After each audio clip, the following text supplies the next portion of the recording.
Yo, yo, yo, Hammer fam, welcome back to HammeredHead. Today we got the Polis Massan from Revenge of the Sith.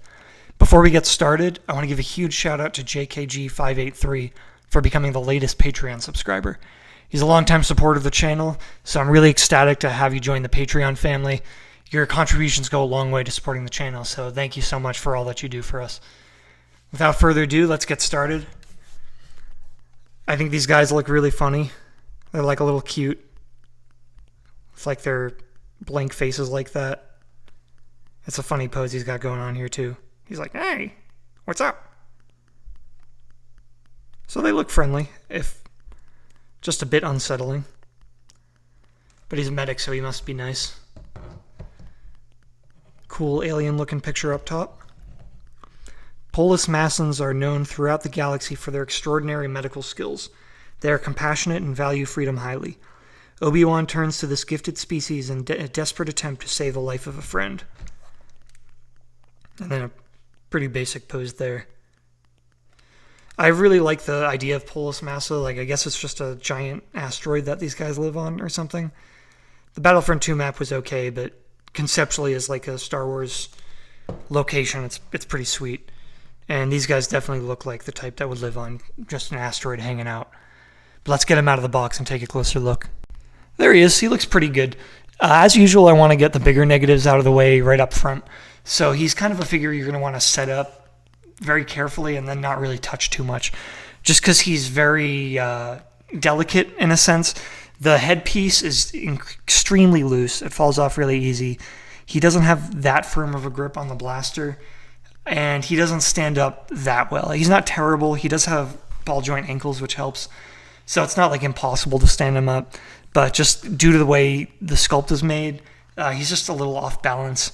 So it's like if you look at him the wrong way, he's going to drop something and fall over.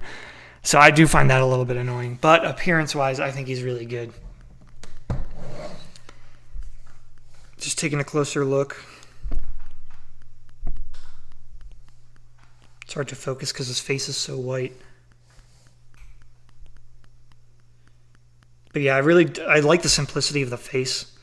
There's a little bit of purple bleeding over from like his hood. You can see here. I'm sure that's like a factory defect or something. Not a huge deal. From a distance, you can't really notice it. But there is actually some detail in his eyes, like he has these black pupils, which looks pretty good. I like his neck. He's got like some creases in it, which look nice. It's a really good outfit. The purple and like gold paint. It's very similar to the like the Mustafar gold miner, I think, or lava miner, I think it was, in terms of the color scheme. But I think that looks really good. The purple of his skin is a nice shade too. And just all around, there's really solid detailing on his outfit. Like you can really see the texturing on there, which is cool. And then down towards the bottom, he's got like this ankle armor thing and like a strap over his foot. So ignoring like the flimsiness of the guy, I think he's a great design. This I think is really what Star Wars is all about. Just like weird aliens doing alien things. This guy's just out there living on an asteroid, being a medic or whatever. But they clearly put a lot of effort into detailing the sculpt. Yeah, you can actually even see like some buckles up here on his chest piece that connect down to his belt where he's got a few pouches. So all in all, he's actually a really solid appearance. Accessories are okay, but they're not really much to write home about. They're a little unique, but honestly a little bit disappointing. His blaster looks good. Again, it's unique. Not amazing paintwork or crazy details on the sculpt, but it is, different than most blasters we get.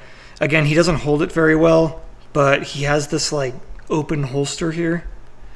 You have to slide the blaster in from the back. And it stays in there pretty firmly. A lot more solidly than the way he holds it.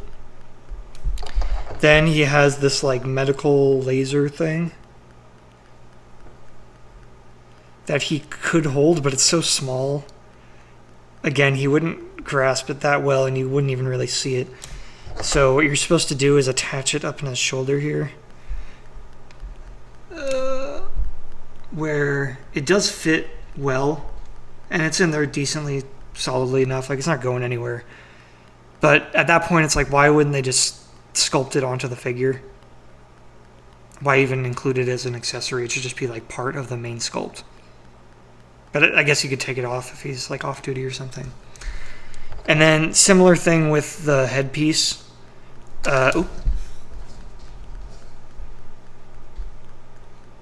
Like, I don't know if it's like a laser or an eyepiece or something. But this is very loose on him. Like, again, like you look at that the wrong way and it's going to fall off. And it makes me ask the same question as the laser. It probably could have just been sculpted onto him if it was going to be this loose. I do like the look of him with it off, because now he looks like just some alien walking around. And then if he's in the lab, I guess he puts this on. But you just got to be extra careful with that, because again, it's not on there very well. And lastly is the stand. And the stand is honestly the coolest accessory. A lot of these Revenge of the Sith figures come with like a unique stand, whether it's like a ship floor or part of the jungle. In this case, it's like an asteroid chunk and part of their city walk or something. And I really like the look of this. This is honestly like the best part of the figure. Because now you have a little piece of Polis Massan, and he stands right on there, and I think he fits in there really well. And that's a great look. Articulation's okay. He's got a ball joint head with decent range up and down. Then ball joint shoulders, which are actually really good. Solid movement there. Swivel elbows and wrists. Then he's got a swivel waist. Swivel hips. Nothing in the knees. That's really the biggest drawback. That is unfortunate. And then, like I said earlier, ball joint ankles, which are okay. This like ankle armor piece kind of restricts their movement a little bit. But he's not impossible to pose. Just really those knees are the biggest issue here.